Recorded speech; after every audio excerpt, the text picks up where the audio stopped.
Um, Without further ado, I'd like to introduce our guest speaker for this evening. Our guest is Andy Mill. Most of you that are involved with fly fishing know something about Andy. He's been he's done everything. I mean, Andy is an alpine skier. He's an Olympian. He has started fishing in Colorado as a young boy. He is a collector. He's an author. Andy wrote probably the most impressive book that I've ever seen on tarpon fishing. It's called A Passion for Tarpon, and I just happened to have a copy with me that I was fortunate enough to have Andy sign a few years ago. So if anybody has 10 minutes and wants to read a 500-page book, this is the one to look for if you want to learn about tarpon.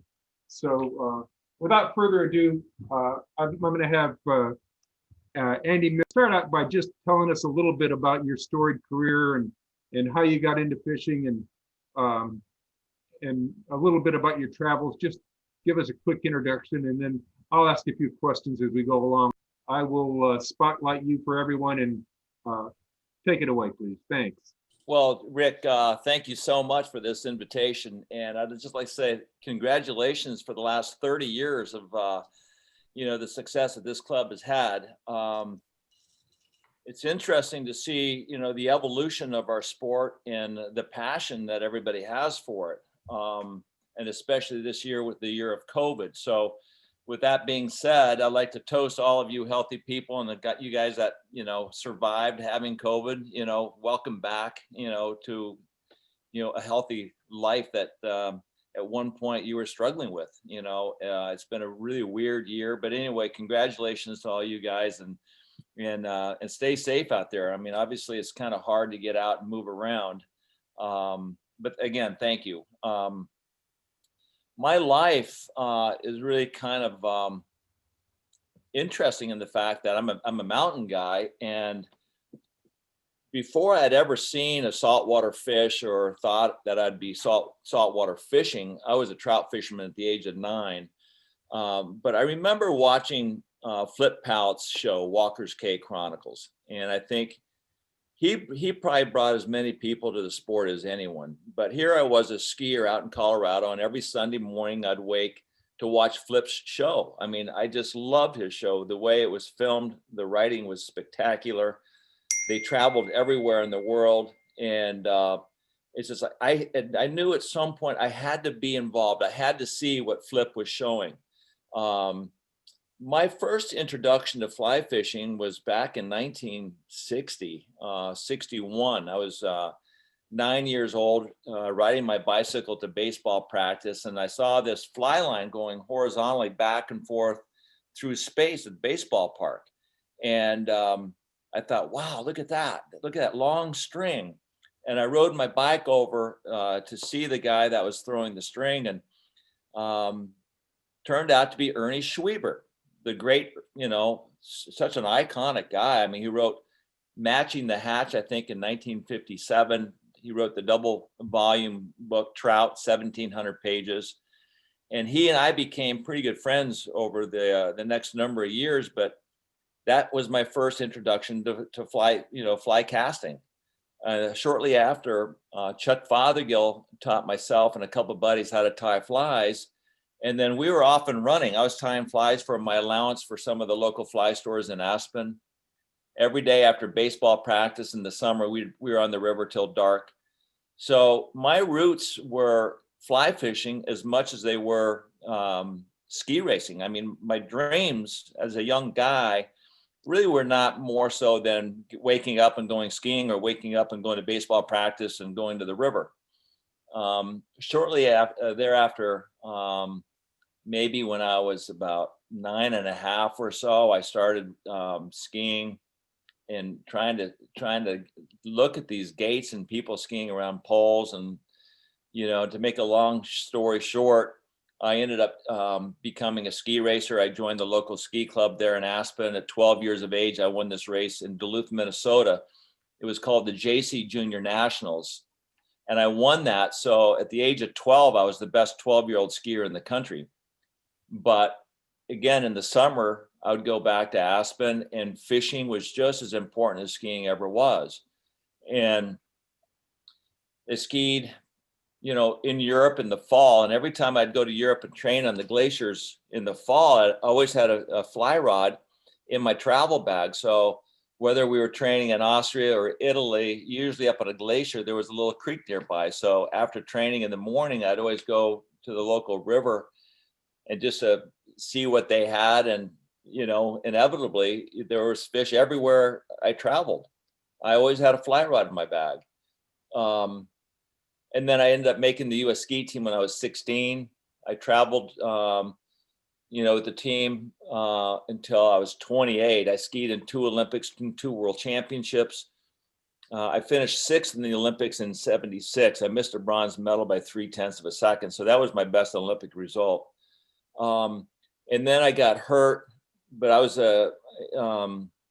hired by CBS. So I had a ski show called Ski with Andy Mill, and I syndicated that to 28 ski areas around the country. I did the broadcasting for CBS for 2 Olympics in '92 and '94. So that phase of my life, I was pretty busy in the ski world, but I was not as connected. I didn't dig it as much as I was as an athlete, because I was speaking about and watching guys ski. I was telling the audience about what I was seeing on TV. And that gave me basically some credibility to have sponsors for my ski show, because when I left the sport at 28, I got hurt in Wengen, Switzerland. I caught an edge towards the end of the Laberhorn downhill. And I came off this big monster jump. I caught about 150 feet. I landed, I caught an edge, and it pulled me into this fencing head first. And I broke my neck, my back, my leg, and all the ligaments in my right knee. So at that point, my ski career came to a close very quickly, obviously. And so the next 20 years I was in broadcasting, but I'd always watch Flip on TV. And then I was invited to go to Belize on John Barrett's show called Fly Fishing the World, which I'm sure many of you remember that TV show. He documented a lot of stuff around the world. He had trout shows, but Fly Fishing the World was really great. And he invited me to go to Belize. And so in Belize, I had 2 tarpon bite my fly. And probably the first bite set the hook in my future with tarpon. I knew from that point on, tarpon was going to be a big part of my life. How big, I wasn't sure. I just knew I wanted to. At the time, I was, I don't know if I was engaged or married to my ex-wife, Chris Everett, the tennis player. So she lived in Florida and I lived in Aspen. So we were traveling back and forth. And when we got married, we had a home in Florida and a home in Aspen. So we'd spend our summers in Aspen and our winters in Florida. And I was still working for CBS and traveling periodically in the winter.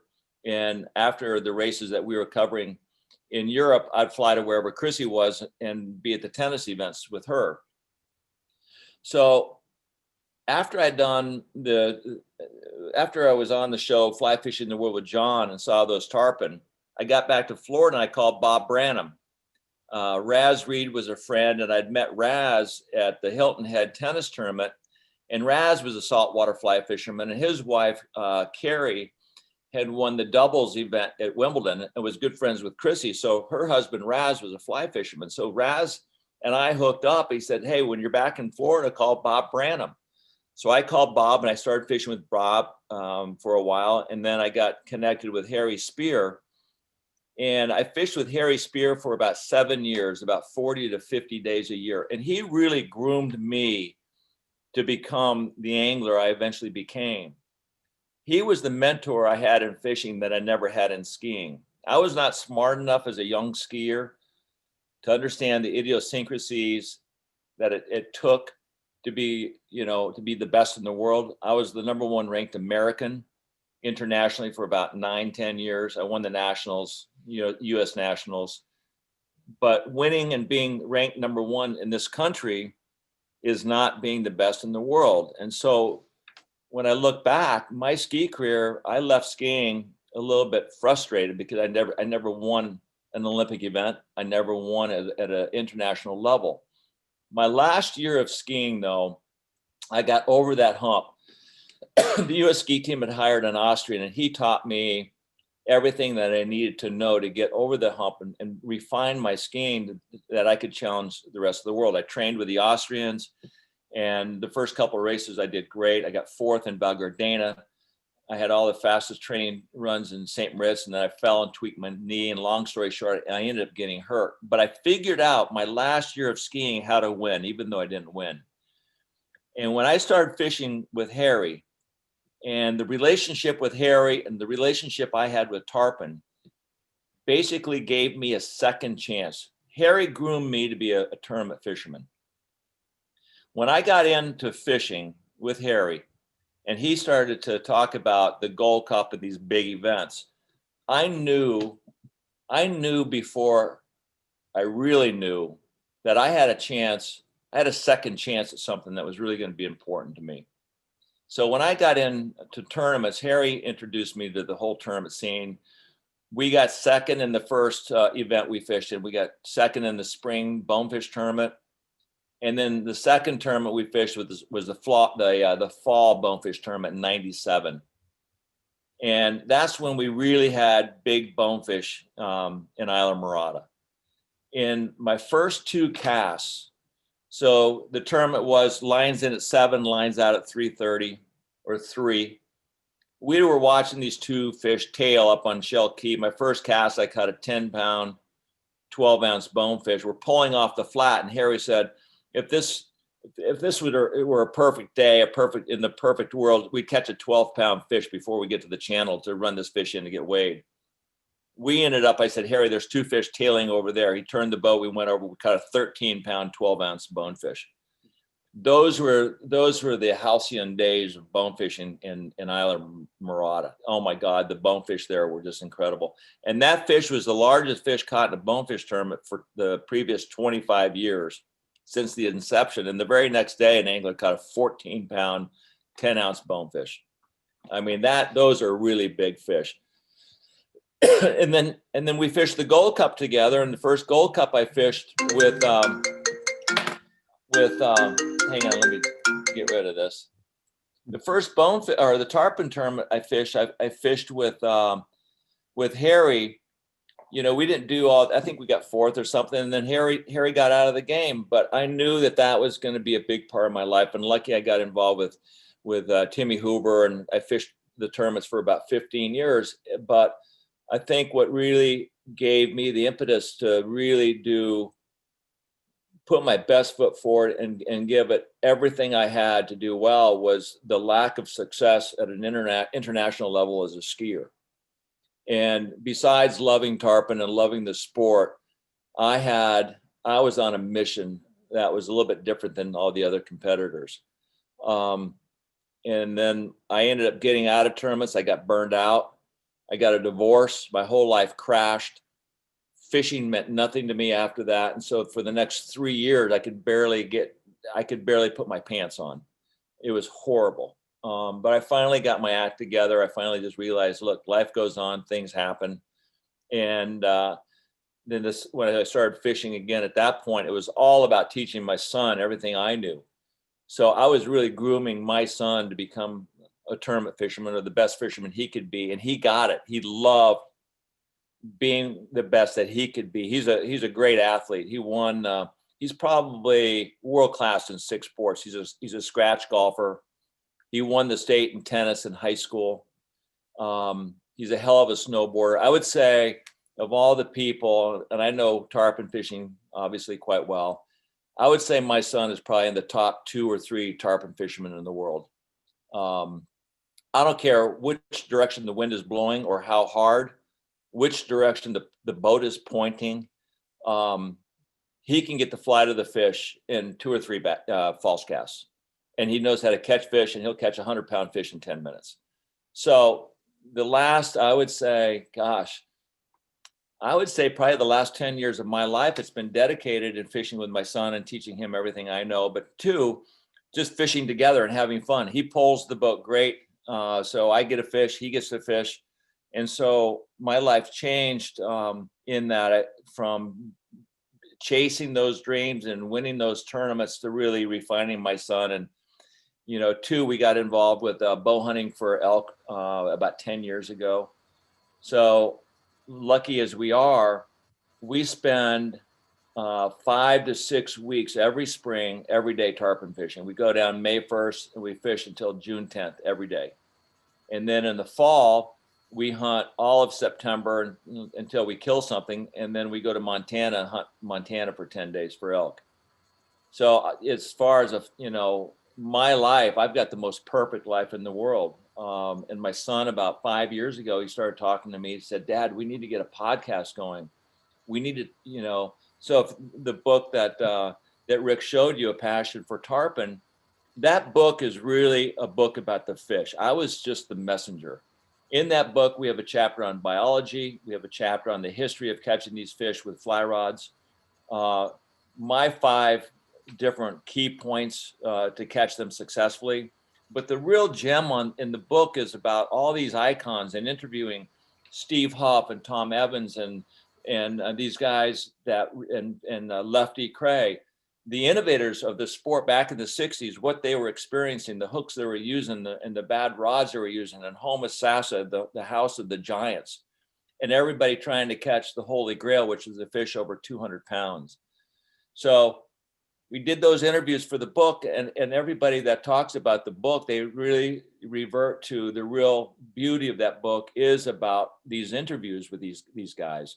And by the way, the publisher, we've sold 8,000 of those books, and there's no book out there that sells a fishing book for $100. But just to show you how much people have enjoyed those interviews, we've sold 8,000 of those books, and that's just unheard of. So the podcast that my son had envisioned was basically interviewing all the icons and Hall of Famers and capturing these stories that are going to pass and go away unless they're told. And so the beauty of the internet now is in 15, 20, 50 years, somebody reads about who was Steve Huff, who were these guys, Flip Pallet. This is going to be decades after they're gone. They can go on the internet and look at Millhouse podcasts and cue these interviews up. So what we're doing is we are really, I think, in my own heart, truly saving history as we go along. Like the other day, we just did 16 new interviews in the Keys, and we all know the names Flip Pallet, Chico Fernandez, little John Emery, who died at a very young age, and Norman Duncan. Those 4 guys in the early 60s were based in Miami, and they basically really put saltwater fly fishing in its early stages. And so I was doing a presentation in Miami about 2 years ago, and this gentleman came up and introduced himself to me, and he said, hey, Andy, I just want to meet you. My name is Norman Duncan. And I gasped. I was thinking, oh my God, you're the ghost. Because Flip Pallet and Chico, we all know what they did. They wrote books, they had TV shows, they became famous. And Norman went off and did his thing. He got a job, he had a family, he, was responsible in his own way. But nobody's really heard of Norman Duncan. So we chased him down and did this big interview with him last week. And like Al Fluger too. Everybody knows these names, but has anybody seen them speak about their passion and their love? And we did an interview with a guy the other day. His name's Timmy Carlisle. He's a legend in the Lower Keys. And for the hour and 20 minutes, he was probably bawling his eyes out about the experience he had when they sunk their boat at sea. And he and his wife were hanging onto an ice cooler for 6 hours. And they could see the planes circling and the helicopters looking for him. And his wife kept saying, Timmy, make sure you tell my kids how much I love them. And Timmy just kept telling her, you just hang on, we're not dying. And one of the interviews we did just recently was with Neil Beidelman, a friend of mine from Aspen that was on the Everest expedition in '96, where 5 people died that night. 8 people total died. And Neil was on that mountain, and he told his story about what happened. They got encased with a storm. They're trying to get off the mountain. They departed late. They got caught in a storm. And Neil said, He said, guys, in his mind, he was saying, this is how people die. They were at 26,000 feet. The winds were 70 miles an hour. The temperature was dropping to 40 below zero. And he's thinking, this is how people die. And he tried to, and he knew that they were going to spend the night on that mountain. There's no way they could find Camp 4. But that same story was the same story that Timmy Carlisle spoke about the other day, sunk at sea, drifting in the Gulf Stream, hoping and praying to be found. And he was found. So it was stories like this that unless we find these people, in another number of years, he's 72. Al Pfluger is 87 years old. He's walking, around the house, and his eyes lit up, and he starts speaking about hunting in Africa and catching all these fish. And when I asked Flip Pallett about Al Pfluger, he said Al Pfluger could do things that people were not even imagining. And he said, Al would catch this big amberjack, 100 and some pound amberjack, where they teased it off the wreck for like 200 yards. And then they finally they finally threw the fly out at this big fish, and they caught it. And Flip said, you can do that? Nobody does that. But Al Pfluger did that, and he did it for years and years and years. And that's why Al Pfluger is in the Hall of Fame. So anyway, long story short, my son became obviously my best friend a long time ago, but to be able to kill these elk with our bow and arrows, backpack in with our sleeping bags, our tents, and our food, and stay in the wilderness at 11,000 feet for 6 days, come out, get food, and go back in and kill animals, and take 4 days to get it out. And then go to the Keys and catch these big fish. I watched my son this year catch a 180-pound tarpon in 30 minutes.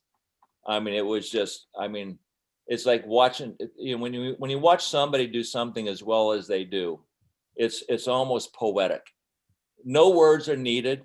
You just sit back in awe and watch the cast. You watch them lay the fly in the water. You watch a fish come up and bite the bug, and they know how to set the hook. And it's just, I sit back and I am amazed at watching my son catch fish. It's just outrageous. But now we have this podcast. So now we're also, besides elk hunting together and fishing together, we're traveling around collecting these stories that are just absolutely breathtaking. So I know a lot of guys are hanging out at their homes. They don't have a chance to travel or do a lot of things, so go to YouTube and just queue up Millhouse Podcast. And you can scroll through there and you'll see interviews with Steve Huff and Flip Pallett and Chico Fernandez and Al Pfluger and all these great iconic heroes of ours that most of them are in the Hall of Fame. And I think it'll be a great listen. I think, if you don't dig them, you don't dig fishing, because they're really good. Andy, that's terrific. I only have to ask one question, and we have a half a show here already. Listen, I can't help but look at the fish that's behind you. Is there a story there? Oh yeah. So this is I only tried to catch. This is this is an 82-pound 4-ounce tarpon. I caught it on 6-pound test, and Stu Apt held this record for 25 years. And I first tried it with Harry Spear, and we had a fish on that was probably not, big enough for a record. And his motor stopped working, and we ended up breaking that fish off. And I tried it one other time. But what I did before I tried to catch this record, I put a scale. I put a pulley system. If you go to a marine store and you get a pulley that spins, and you mount it to the underside of a workbench. What I did before I went to fish this 6-pound tippet, I put the butt section of my fly line through this pulley, and I tied it to a 5-pound barbell. So when I stood back, the barbell would come up off the ground when I had 5 pounds of pressure. Because if you talk about drag settings, you don't really know until you put scales on drags. Let me show you this fly here real quick. This is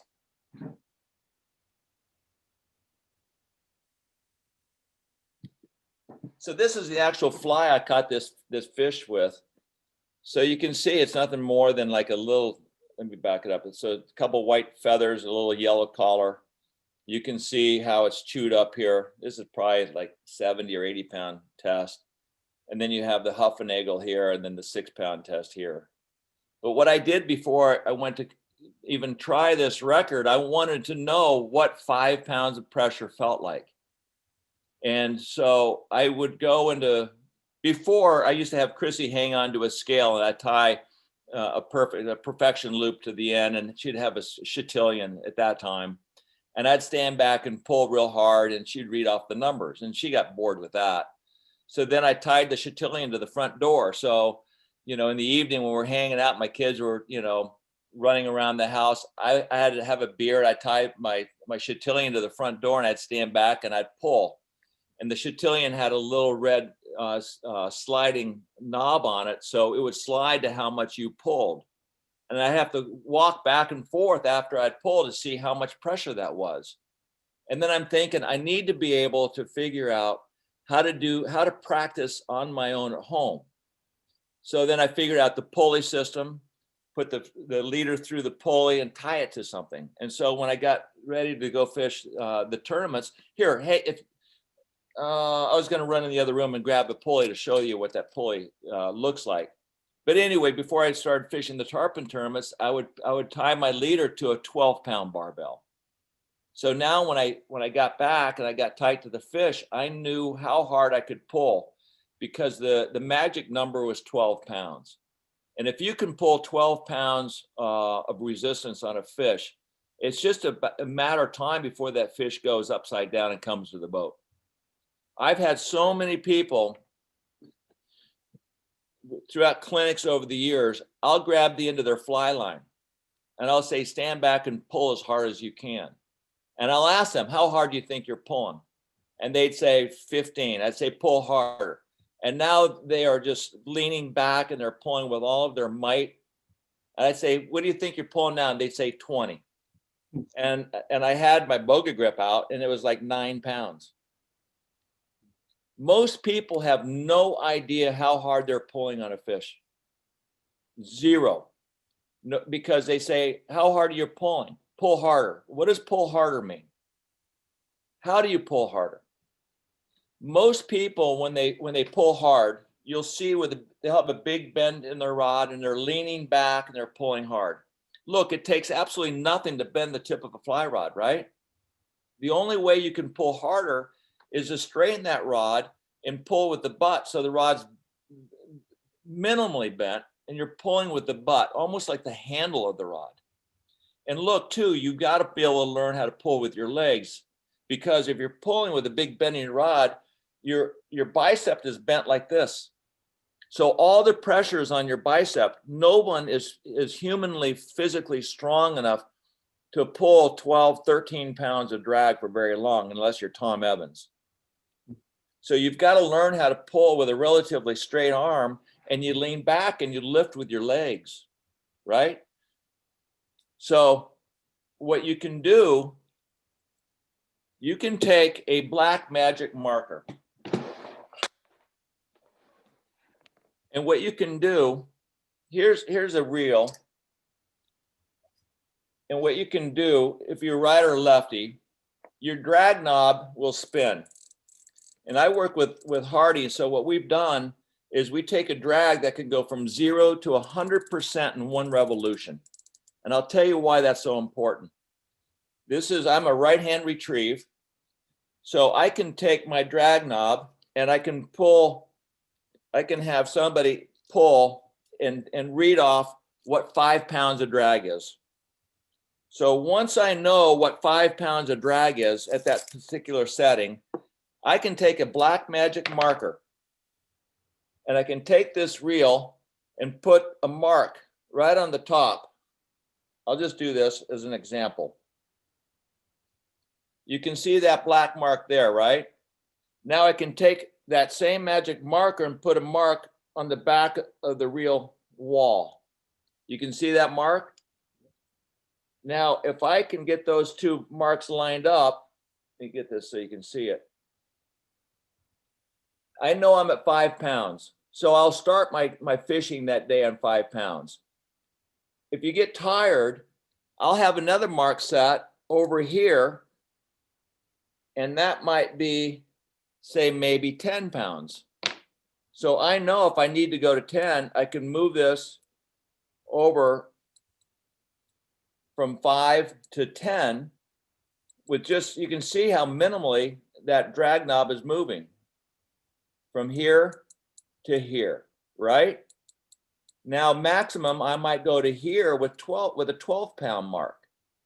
That way, you know exactly where you're at on that reel. You won't, there's no guesswork on hanging onto the fly line and pulling.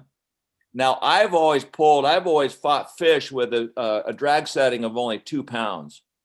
So I hang on to my fly line, and when I hang on, now that's 100% drag. I mean, if I don't let go and the fish surges, I'll break him off.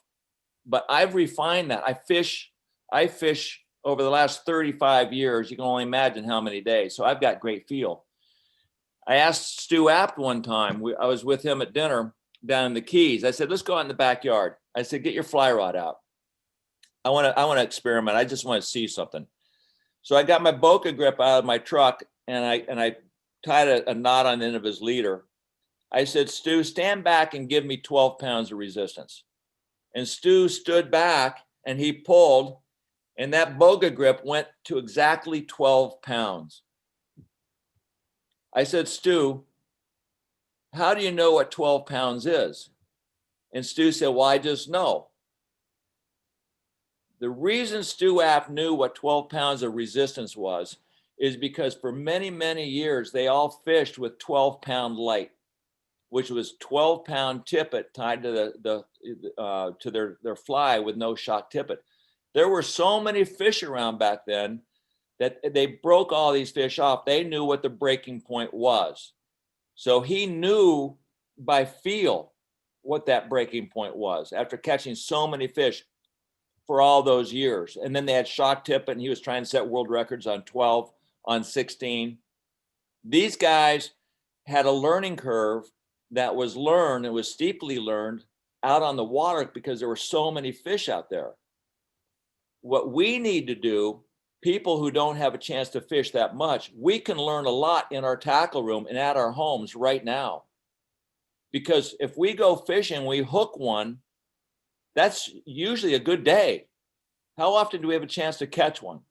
So what happens is when we get out there, we've waited the entire year to fish these 4 days. Now you hook a 120-pound fish. We're so damn scared to pull. We don't want to break it off. We waited our entire lives to catch a 120-pound fish or a 100-pound fish. So we never have a chance to test our tackle or to test our knowledge because we have no refined knowledge unless we go into the tackle room and pull on a scale and get a good feel. Most people, guides, they'll pull they turn the drag knob and they pull and go, oh, okay, that's good. But I want to know what is good. So if you're refined, you want to know what 5 pounds is, what 8 and 10 and 12. So just with a marking on your drag knob and on the back of your reel, when you're fighting and your hands get tired and you can't really pull on your fly line, then you can go to the drag setting and go exactly to what 8 is or 10 if the fish is close to the boat or whatever. Then you have a chance to adjust quickly and know exactly where you're going with your drag. And the problem with most reels is twofold. If you have a drag that continually spins to increase purchase, it's hard to go from 5 pounds to 8 because you might have to spin that drag knob another 3 times to get to 8. That's why I think it's really imperative to have a drag knob that goes, that's all the way. This is the newer ones. This is kind of an old reel, but we started, so that's 0. And in 1 revolution, that's full drag. And that's why I wanted this reel, the Hardy reels to be 1 revolution full drag. And Mako makes that same reel. I don't think anybody else does. The other thing is that's really concerning to me when I go to look at a reel is that it's really important. I don't know if many people know what real creep is. So I'm a right-handed caster. So if you watch this reel, and a lot of reels on the market, if I go forward as in a false cast and stop that rod, and I come back, right hand retrieve. So if I'm casting right hand and I come forward, you'll see, let's see, it's got to go this way here. From right hand.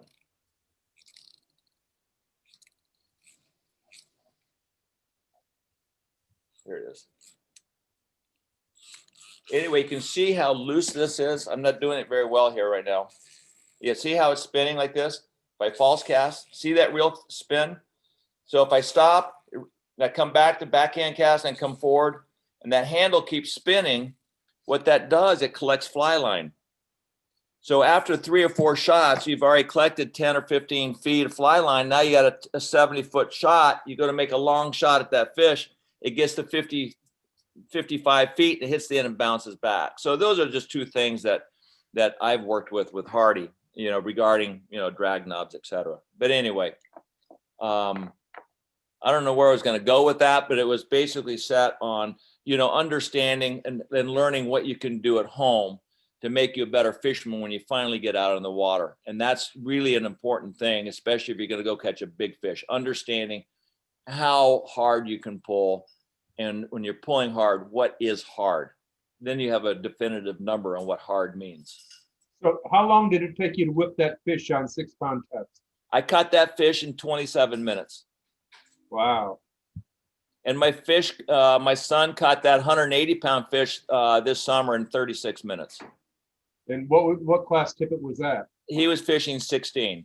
Wow. We only fish 16 or less because that's what the tournaments are. Yep. But here too, a lot of people don't fish 20-pound test. Most guides will have their clients fish 30 or maybe even 40. And I've been to lodges around the world where right from the fly line, they have 80-pound tests go right to the fly. This is really a bad thing for a couple of reasons. One, if you're GT fishing in the Seychelles and you hook an 80-pound GT and you've got straight 100-pound test to your fly line and you got to clear 50 or 60 feet and the fly line comes up and wraps around your finger, you're going to lose your finger. If you're fishing 20-pound test, that tippet's going to break. Secondly, you are not learning anything if you're trying to catch a fish with 30-pound test or larger. You're not. I cringe because I'll tell you right now. You can have 5 fly rods set up, and they're all tied to maybe a tree or something the hook is attached to a tree or a knot. And you've got 20, 30, 40, 50, 80-pound tests, 100-pound test.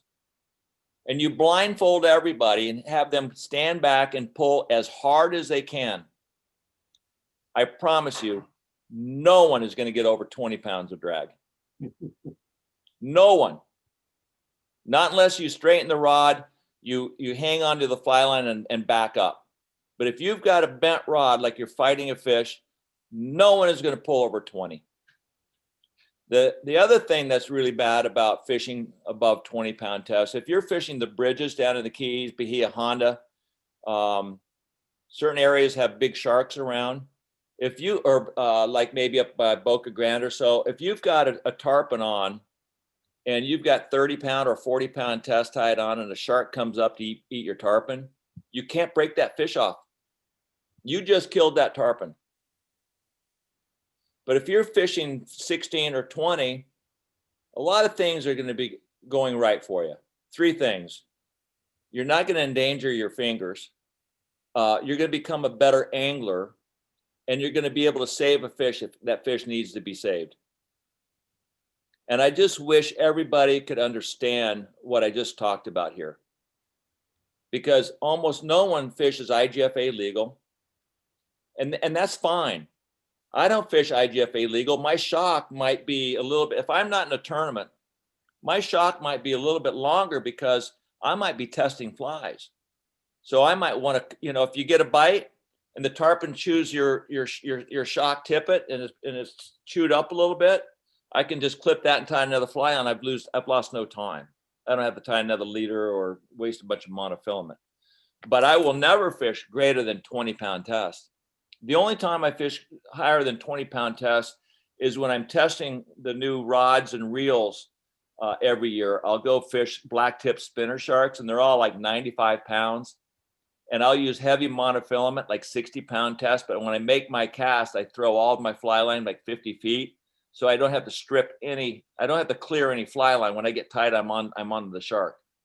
And I try to catch these fish in like 5 to 10 minutes. And I use heavy drags, and I pull on that rod. I'm trying to break stuff. So I am testing product. That's the only time I use a tippet higher than 16-pound test. Andy, I know that you've got a home in Aspen, or in Colorado at least, rather, and you've got your home in Florida.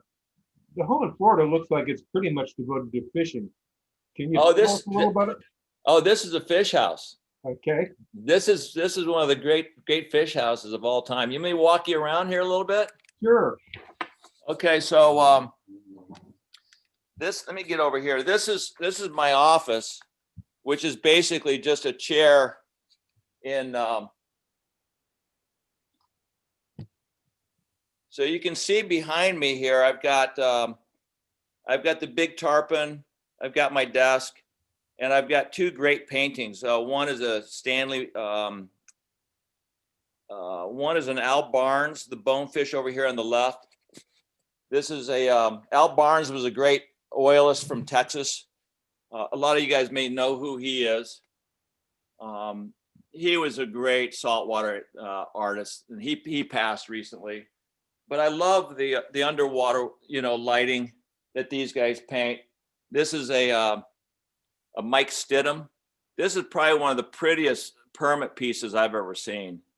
These are both oils. This is some trophy stuff. In the back is a Millard Wells. That's a watercolor there. That's a Eldridge Hardy with two reels. One's a wedding cake. Yeah, that's an old Finnor, and the other one is the S handle wedding cake, or actually the old S handle Seamaster. And then over here on this side of the house, I've got there's a billiard table here, but I've got also, this is a painting that was done by Carl. There it is. So that's a painting done at the last tournament I won.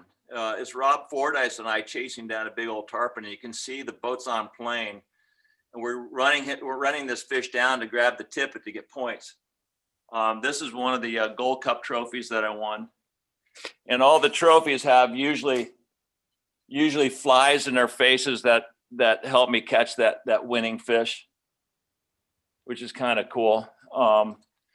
Over here, this is a Peter Corbin with a big old tarpon, jumping into a sunset. But he does such a great job painting clouds and light. I love his work. And this is the last trophy I won in the Golden Fly. I had stopped fishing tournaments for about 4 years, and then Rob Fordyce asked me if I wanted to fish a tournament with him, and he had always been a competitor of mine. I'd never fished with him, but we'd always done a lot of battle together. I've been in war with a lot of these guys down in the Keys. This is the main living room here, and these are a bunch of golfing trophies, and these here are, the Gold Cup trophies are spectacular. So they're made out of German steel, and they all have like a coral base to them. Yeah. Let me take you back here. This is a great, I showed Rick this room last night. This is my tackle room, which has,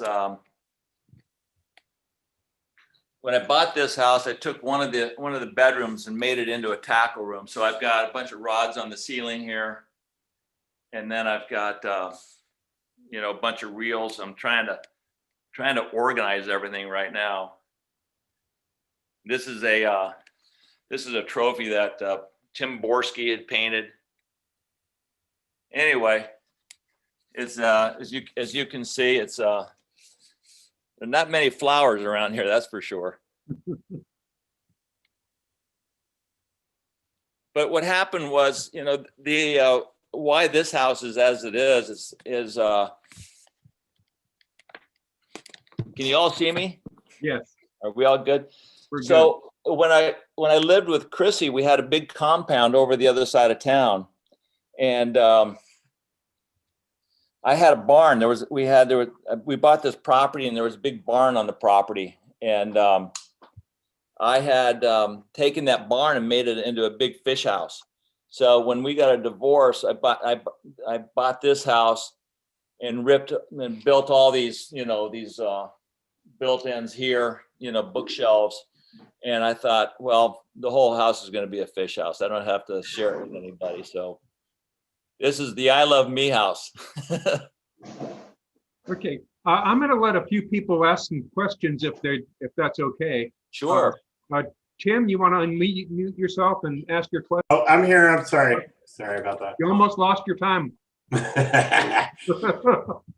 Andy, can you go through your normal rig of what weight rod you're throwing, and then how you build your leader and what your leader is? Okay. Yeah, let me just dim this light here.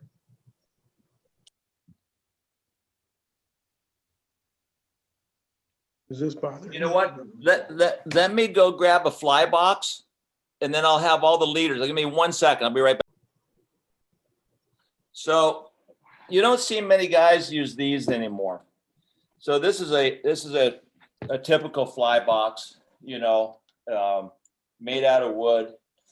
All the guys that used to chase world records had these, and they had pre-tied leaders in them. So you can see all these flies are all the shock tippets are all, strung tight so they don't get bent. So when you pull them right out of the box, everything's ready to fish with. So this is one of the boxes I had when I was fishing the Gold Cup. And so you would have all your leaders pre-tied.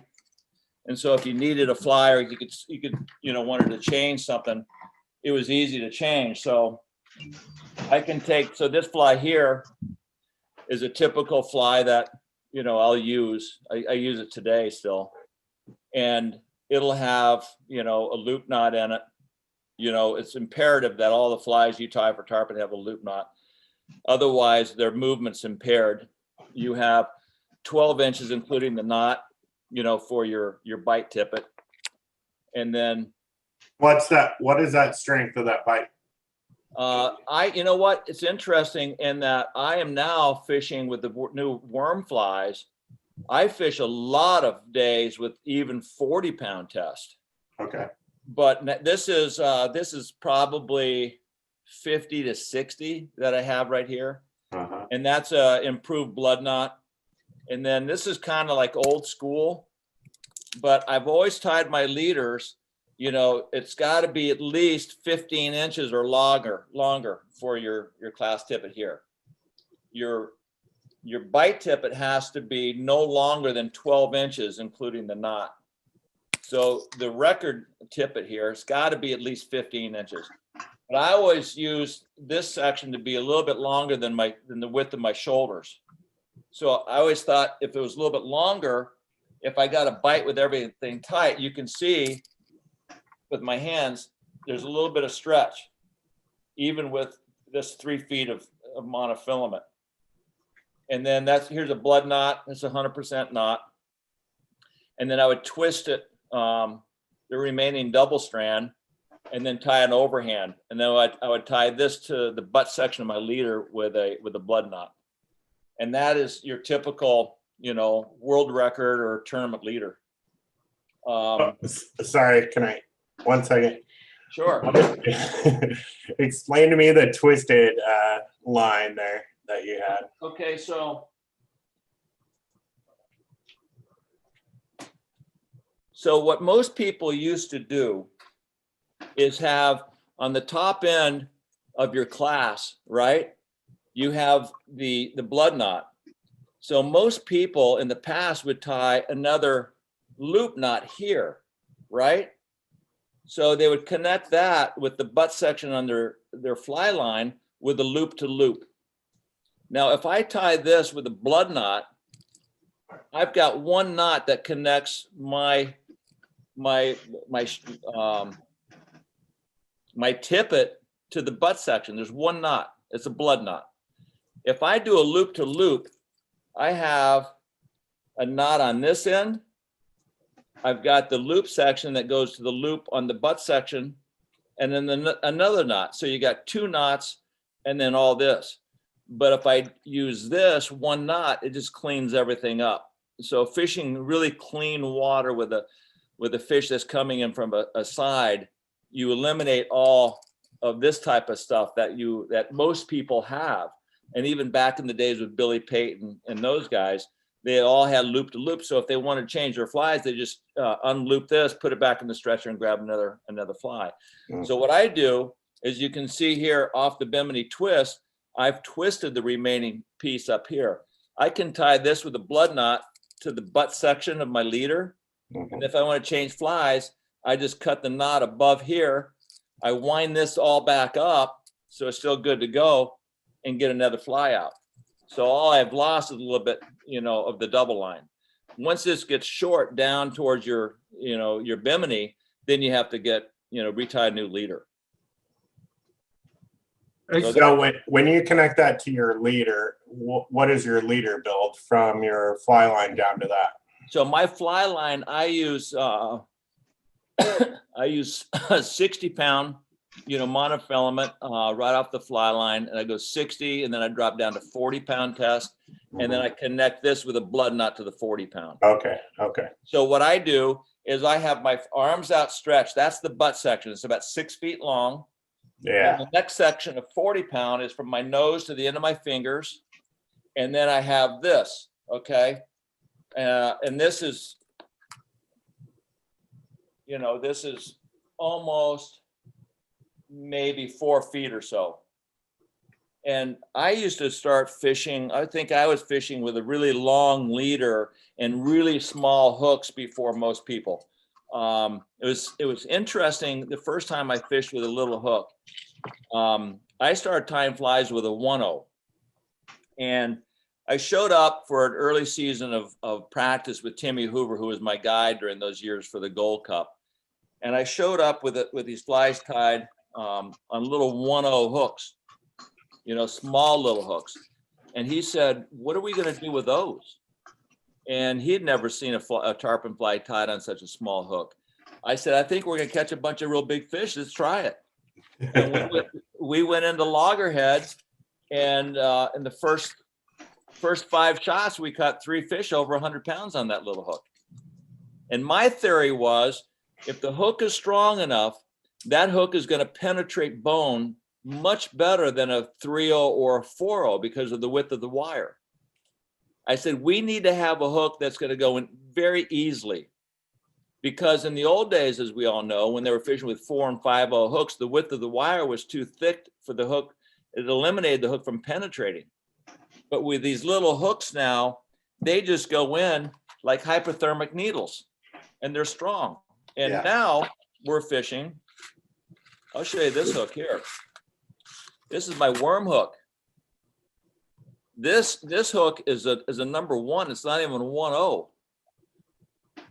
And my son this last year caught that 180-pound fish on this little 1-0 hook. So remember, it's about penetration. We're trying to set a hook in a fish that's got a really bony mouth. So the wider that hook is, the more difficult it's going to be to get into the fish. And the biggest problem that most people make when they set the hook, tarpon fishing is just such a visual thing. It's almost scary when a fish bites your fly and comes flying at you. So unless you do it really a lot, we always revert back to a trout strike. You see the fish bite your fly, it's a 100-pound fish, and the first thing we do go, whoa, like this. And a lot of times we pull that fly right out of its mouth before it even gets it. My biggest problem I had the first 10 years of tarpon fishing was keeping my cool long enough to wait to feel the fish in my stripping hand, before I ever set the hook. Because once you get tight with your stripping hand and now you go to set the hook, you're bending the rod and not the tip of the rod. Because if you go to set the hook before you feel the weight of the fish, when you go back, all you're doing is bending the tip of the rod, and they're so flexible. All you do is poke the fish. He jumps out of the water and the fly falls out of his mouth. But if you have the patience and the nerve to wait to feel the weight of the fish before you set the hook's going to go right to the bend, and you're going to be able to catch that fish. That was one of the biggest issues I had with really setting the hook, well, and especially in tournaments. Now you've waited the entire year to fish in the Gold Cup, the biggest and most important tournament in tarpon fishing. You see this fish come up and bite your fly, and the first thing you do is yank it right out of his mouth. Okay. That was really hard for me initially. Mike Larkin's got a question for you. Andy, yeah, hopefully you can hear me. Quick question. Let's say it's in May, you're fishing Oceanside in the Keys. Which would you put a higher priority on? Fly placement, where you place it in front of the fish, or the pattern? I'm guessing it's fly placement, right? What do you think? Well, look, the most important thing, regardless of your flies matter too, but the most important thing with tarpon is tarpon don't like to have anything in their face. If you can learn how to tickle that tarpon's nose, and I have always used the analogy, if you have a cat and a piece of yarn, if you hit that cat with a piece of yarn, the cat's just going to run away. He won't do anything with it. And if you don't get the yarn near him, he won't do anything with that yarn. But if you put the yarn just inside his reach and bump it, that cat will reach out and grab that piece of yarn. And that is the perfect analogy for getting a tarpon to bite your fly. You want to get the fly right here without him seeing how it got there. That's key. Most people, the biggest mistake they make is that they throw the fly to the fish. That is so wrong, I can't begin to tell you. If the fish sees that fly land, you're out of the game immediately. You want to learn to intercept that fish with your fly. So what you'll do, you'll see that fish roll. Now, if he's in the mud, that's a different scenario. If you see a fish roll in the mud, you can put your fly just past his face and drag it right here, and he's going to grab it. But if you're talking clear water fishing, now you're trying to catch a fish that's got his guard up, it's clear water, if he's over white sand, you have to learn how to intercept the fish. So if you throw well out in front of the fish and you see his line and you slide the fly into position, and the worm presentation is a little bit different if you're fishing with a Pallola worm. But you want to basically get the fly in position and have the fly and the fish come together and at the perfect storm. And now once you get that fly in the zone that the fish can see your fly, I might slide the fly before I bump it. I want to see the fish see my fly. That's the first thing I do. Once I see what that fish does after he first sees the fly, that fish is going to make a move, and it's a dance. I react to what that fish does. So the fish might, first thing you do, he might duck the fly. He didn't like it. I might have pinched that outside eye. Fish don't like to have a fly attacking that outside eye. If he's interested, he'll see it. You can see him cock his head, and then he'll turn his head and come towards your fly. Now the game of the cat and mouse is played out. But the first thing I do as far as feeding fish, I would just want to softly present that fly, softly show that fish my fly. And depending on what that fish does, then I make my next move. So what if you have a chain? You try to just target, like get out in front of the first one and then kind of slide it into a chain of tarpon? If I've got a chain of fish, okay, it's rotating clockwise, what I will do, I will throw my fly outside of the chaining fish, and I will try to pick one fish, and I'll feed to the outside string of the fish. If I throw my fly inside that string, I've got a good chance of spooking the whole school.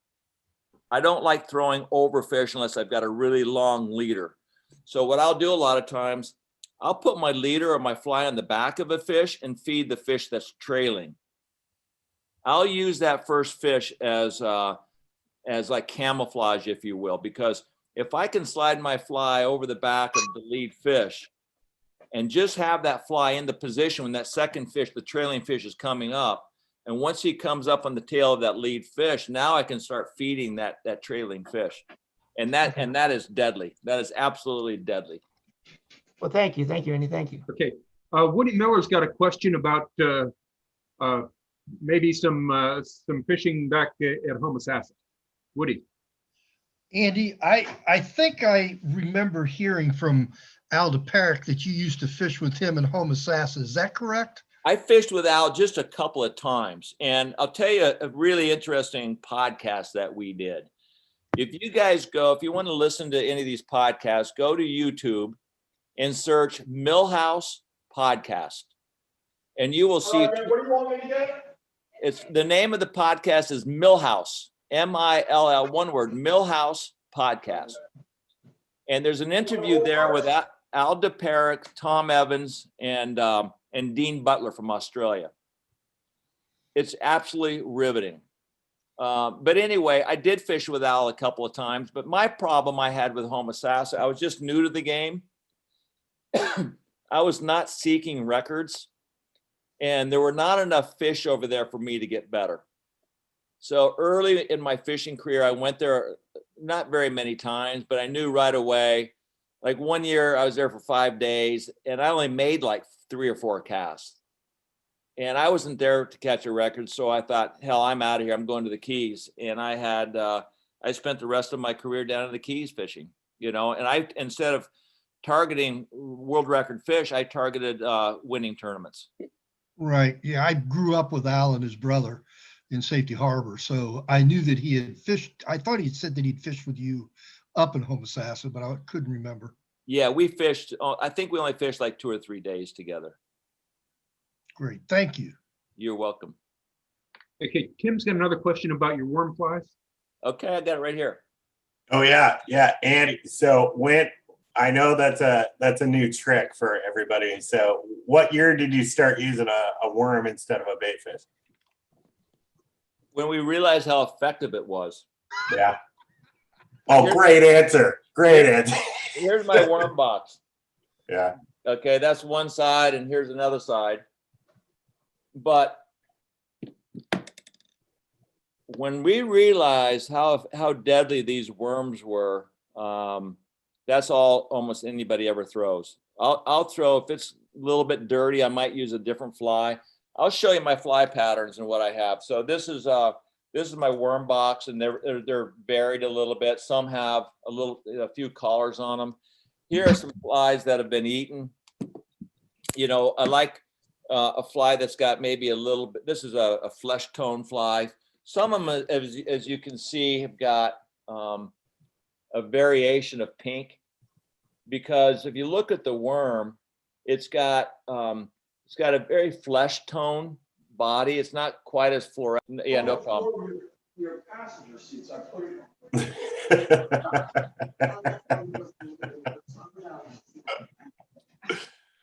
Timmy, what's he saying? I don't know. This always happens. This always happens with these guys. Okay, no worries. Yeah. But anyway, I throw a variety of flies. Let me show you. So I got this box. I've got this box. So I come with a bunch of different flies just in case you need to show them something different. But I would say we fish the worm fly probably 90% of the time. I don't know what it is about the worm, but when you see these worm hatches and what these fish do during the full moon in May and that big moon in June, they're insane. They just want to eat these worms, and they're not very big, but it's insatiable for these things. They want it. Yeah. The worm hatch is pretty specific as far as when it actually happens. Will they still eat the worm fly when the hatch is not on? I fish the worm 95% of the time. I can go down there, I promise you, late April, you know, almost a month before the, you know, the worm hatch, I throw the worm, they're going to bite it. They know what it is. I throw it almost the entire, I would say 90% of the time I'm down in the Keys for 6 weeks, I'm throwing the worm. And it's a double-handed strip. It's a game changer. It's absolutely, the game has changed because of the worm and how it's fished. And same thing happens when you go trout fishing. People throw worms there too. Yeah, they work well, don't they? Yeah.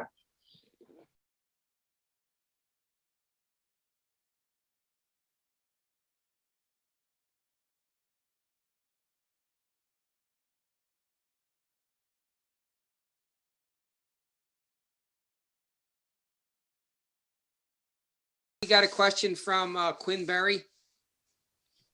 Hey, Andy, thanks for coming on our show. I really appreciate that. Oh, you're welcome. My pleasure. My question for you is, are you a fan of the lighter fly rods for tarpon, the 11s and 10s? Or I have not thrown a 12-weight fly rod in probably 10 years. I fish almost exclusively with 10s and 11s. And I'll tell you also, too, an interesting thing. Last year, I was at the golf course, and I go out because I work with Hardy and I help. I don't design the rods, but I influence the design of the rod and how they should, the action of the rod. And when Hardy first asked me if I would be interested in working with them, they sent me, I said, let me see what you have. And they sent me this reel. You can see how wide the spool is. right? You can also see how narrow it is, right? Yeah. So catching big fish, it's all about being able to control that fish and fight that fish extremely aggressive. You got to be so aggressive with the fish. You got to lift his head and hold him, and you've got to be able to collect line as fast as you can. It takes a lot of time to reel, you know, a small diameter reel. And then right away we came out with this reel, right? So I told the guys at Hardy, you know, my concept about what I'm fishing with and what I like. And I looked at the rod. I said, well, let me fish with the stuff. So I caught a fish right away with their rod. And I'm thinking to myself, well, I've got to fish this rod aggressively to see what they have. And I was fishing straight 16-pound tests, and I caught the next fish. And usually I try to pull absolutely as hard as I can. I want to lift that fish's head. I want to hold his head. I want that fish to not even remotely think it's got a chance. And I've learned how to fight and lift until the fish just gives up, and you catch a 100-pound fish in 10 minutes. I want to destroy his mental will, if you will, because tarpon don't have that kind of a mindset. So I wanted a big reel that I could lift. Most people think that they want a big reel so you can chase the fish down when you motor after the fish. No, my idea was to have a big diameter so I could lift that fish's head and hold him and crank down as fast as I can so that fish can't go from sideways back to vertical and sink in the water column. So I started fishing this little reel. The second fish I caught with the rod, it broke into about 6 pieces. And it just shattered. And I don't high stick fish. I do not I know the difference between high sticking and fishing effectively. And I told Jim, I said, I can help you because what you have here is terrible. It's absolutely god awful. It's the worst. I mean, this is the old school of Hardy. Hardy is an English reel company, and the notoriety was salmon and trout. But this is a saltwater game. All right. So you can see the old wide spool here. That's basically the old school of a salmon reel. I said, salmon reels don't work when you're trying to catch a 150-pound tarpon.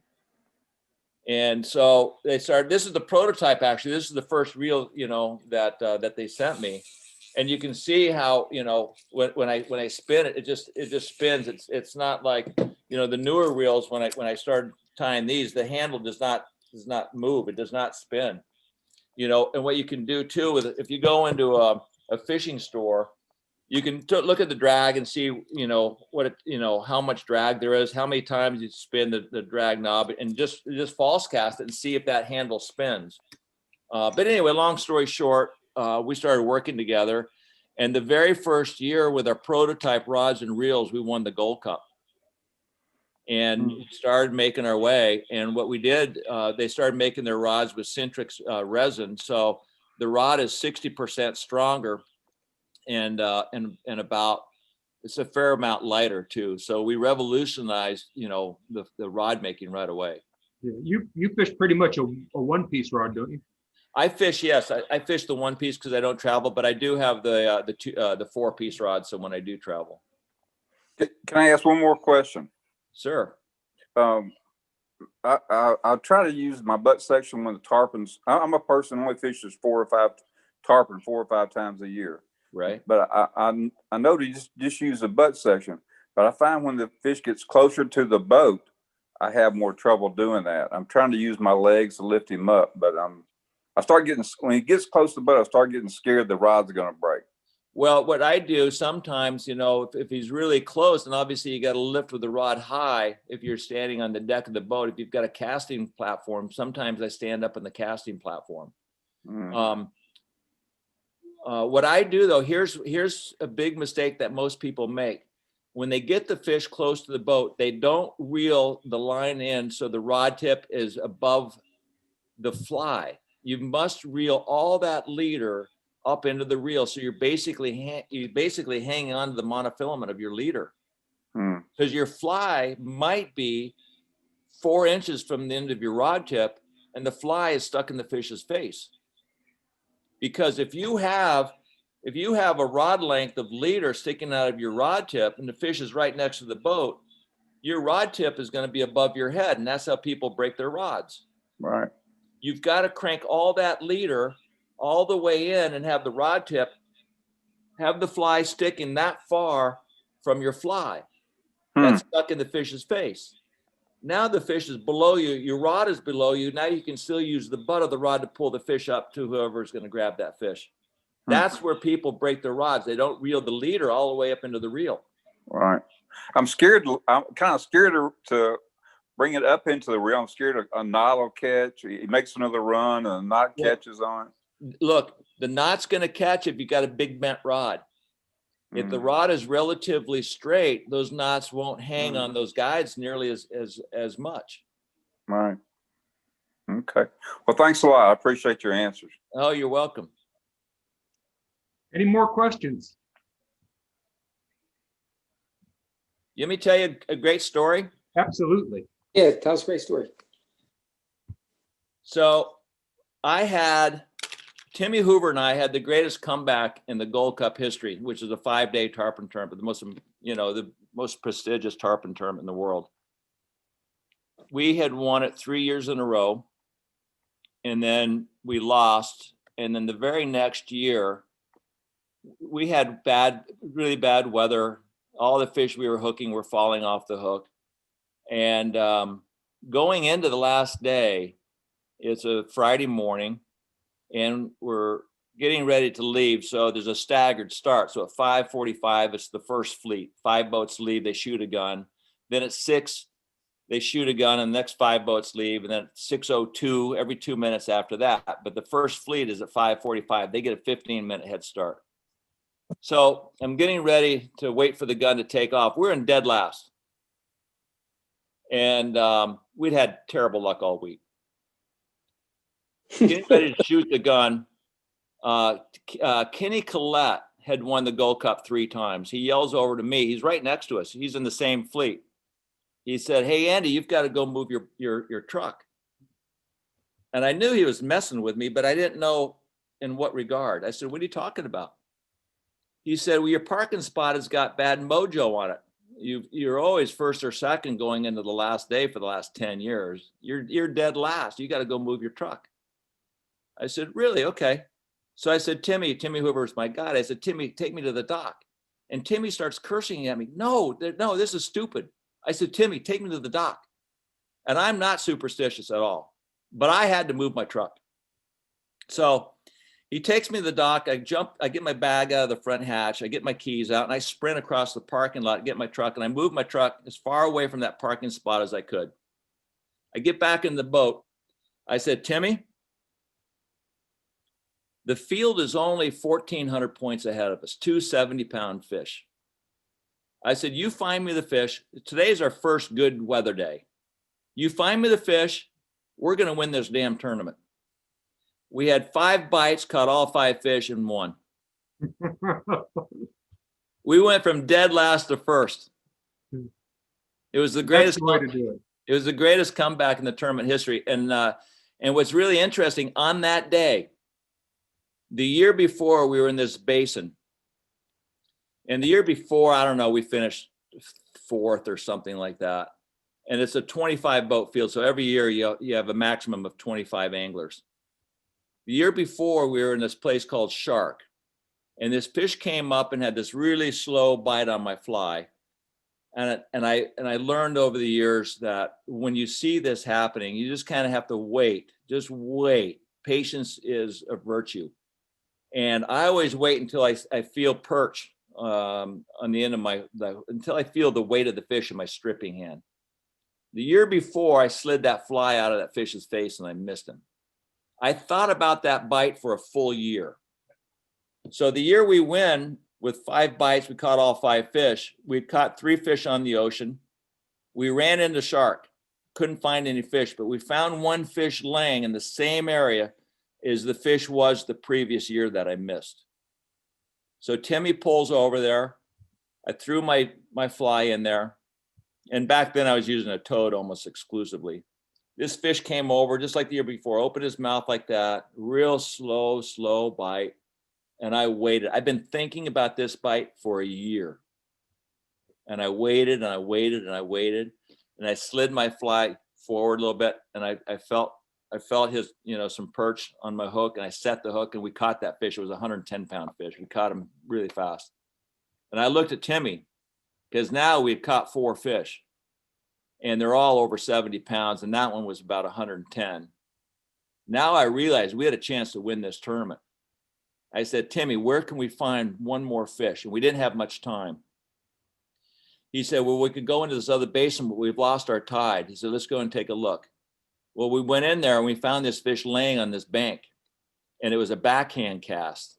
I'll never forget it. So he pulled up in there, and I did a slow backhand cast, and I hooked the fly around in front of this fish, and he came up and behind the fly, and since I had hooked it, the fly made a turn to the left, and it was a toad. He came over and opened his mouth and sipped this fly, and I waited again, and we caught this fish, and raced home, and it was funny because Rob Fordyce and his angler,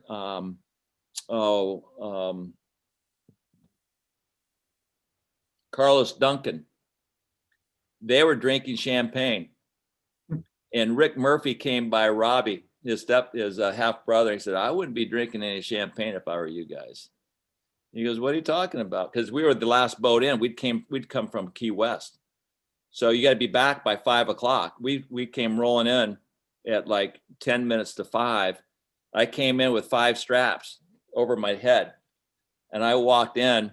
But anyway, Timmy, Rick Murphy told Fordyce, I wouldn't be drinking if I were you guys, man. Andy and Timmy aren't back. And they thought they had us covered. I walked in with 5 straps, and you could have heard a pin drop. And we went over to the weighmaster, and we beat him by just over a release. We beat him by 350 points, and a release is 200 points. So we went from last to first on the last day. But it was interesting in not only being able to make that big comeback and have,